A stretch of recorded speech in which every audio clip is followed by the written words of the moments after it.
Kolkata Knight রাইডার্সের জন্য এখন আইপিএল এর বাকি 4টে ম্যাচে কিন্তু ডু অর ডাই সিচুয়েশন, মানে একটা ম্যাচ হারলেই কিন্তু টুর্নামেন্ট থেকে একদম কিন্তু বিদায় নিতে হবে কেকেআরকে।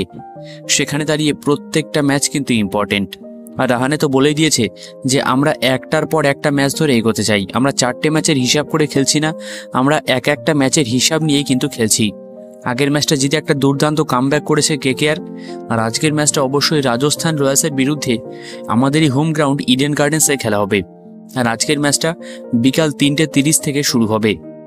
ইডেনের পিচ তোমরা জানো প্রত্যেকেই কিন্তু ব্যাটিং ফ্রেন্ডলি পিচ, যেখানে স্পিনাররা এখন সুবিধা পায় না, বলতে গেলেই চলে যে স্পিনাররা কিন্তু এখন সুবিধা পায় না, কারণ পিচ কিউরেটারের বেশি রকম চুলকানি, তো সেই জন্য স্পিনাররা সুবিধা পায় না। তো ব্যাটিং ফ্রেন্ডলি পিচ হবে এবং পেসাররা হালকা সহায়তা পাবে, মানে সাহায্য পাবে। আর সেরকম সেটা মাথায় রেখেই আজকের ম্যাচে কেমনটা হতে পারে কলকাতা নাইট রাইডার্সের প্লেইং 11 সেটাই জানাবো তোমাদের আজকের এই ভিডিওতে। তো চলো দেখে নিই আজকের ম্যাচে কলকাতা নাইট রাইডার্সের playing 11। Rahmanullah Gurbaz, Sunil Narine, Ajinkya Rahane, Venkatesh Iyer, Angkrish Raghuvanshi, Rinku Singh, Andre Russell, Rovman Powell, Anukul Roy, Harshit Rana এবং বরুণ চক্রবর্তী।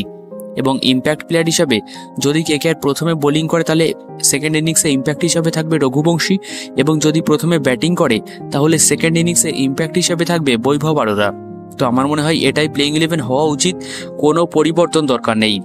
প্লেইং 11-এ কোনো পরিবর্তন দরকার নেই। আগের ম্যাচে যে টিমটা খেলিয়েছো, যে টিমটা খেলেছে কলকাতার, সেই টিমটাই নামুক, যেখানে কিন্তু ব্যাটিং অপশানও বেশি, যেখানে বোলিং অপশানও বেশি, যেখানে স্পিনার অপশানও বেশি। সুতরাং টিমটা কিন্তু পারফেক্ট ছিল আগের ম্যাচের প্লেইং 11টা। আর আমি চাই ঠিক এই প্লেইং 11টাই আজকের ম্যাচেও নামুক, উইনিং কম্বিনেশনটাই কিন্তু ধরে রাখুক, যেখানে রবমান পাওয়েল চলে আসার সাথে একটা এক্সট্রা ব্যাটসম্যান, অনুকূল রায় চলে আসার সাথে একটা এক্সট্রা ব্যাটসম্যান কিন্তু আমরা পেয়ে যাচ্ছি। সুতরাং আমার মনে হয় না প্লেইং 11-এ কোনো পরিবর্তন করা দরকার।